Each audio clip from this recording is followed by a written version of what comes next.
जाएं। किसी जगह पे पाकिस्तान का कोई शहरी इस तरीके से SOPs को फॉलो करता नज़र नहीं आता जितनी ज़िम्मेदारी के साथ जितने निजी स्कूल्स हैं, सरकारी स्कूल्स हैं, वो SOPs को फॉलो कर रहे हैं। और हुकूमत पाकिस्तान की तरफ से, WHO की तरफ से, NCOC की तरफ से जो भी हदायत जारी की गई हैं कि आपने इन SOPs को फॉलो करना है, सख्ती से अमल दरामद किया जा रहा है। और मैं समझता हूँ कि अगर कोरोना की जो सेकंड फेज़ और इस वक्त सेकंड वेव इस वक्त पूरी दुनिया में आ रही है, पूरी दुनिया में जहाँ पे कोरोना के बहुत ज़्यादा केसेस हैं वहाँ पे भी उन्होंने अपने तालीमी इदारे खुले रखें। और WHO की तरफ से भी और UNO की तरफ से भी एक स्टेटमेंट सामने आ चुकी है कि तालीमी इदारों को बंद करने से बहुत बड़ा नुकसान है।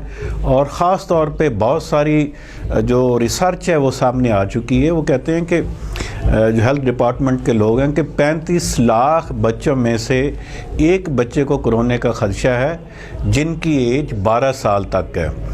और इस वक्त पाकिस्तान में इस एज के किसी बच्चे को कोरोना नहीं हुआ और 12 साल से लेकर 16 साल तक की एज के जो बच्चे हैं उनको कोरोना ज़रूर हुआ है, लेकिन किसी एक बच्चे की भी पूरे पाकिस्तान में अभी तक डेथ नहीं हुई।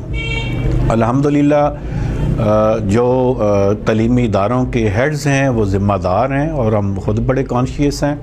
हम इस पे और सख्ती के साथ SOPs को फॉलो करवाने के लिए अपने स्टाफ के साथ मिलकर इंशाअल्लाह ताला हम उस पे कारबंद होंगे। अच्छा, मुझे ये बताइएगा कि आपने जब लास्ट टाइम ये 6-7 महीने का पीरियड गुजरा उस पर ऑनलाइन क्लासेस का भी इजरा किया था, ऑनलाइन आप सिलेबस दे रहे थे, ऑनलाइन आप पढ़ा भी रहे थे, तो वो सारा सिनेरियो कहाँ तक पहुँचा? और ये जो बीच में अगर खुदा ना खास्ता अब ये दोबारा छुट्टियाँ हो जाती हैं तो स्कूल आपके सिर्फ पूरे साल में पूरा सेशन जो है आपने 1 से 1.5 महीना स्कूल ओपन किए, तो क्या ये मीटअप कर पाएगा बच्चों को सालाना जो एग्ज़ाम्स हैं उसके हवाले से? देखिए जी, पाकिस्तान में इस वक्त 2.5 करोड़ बच्चे तो पहले आउट ऑफ स्कूल्स हैं और ये बहुत बड़ी तादाद है। पूरी दुनिया में हमारे लिए जो है ये शर्मिंदगी का बायस है।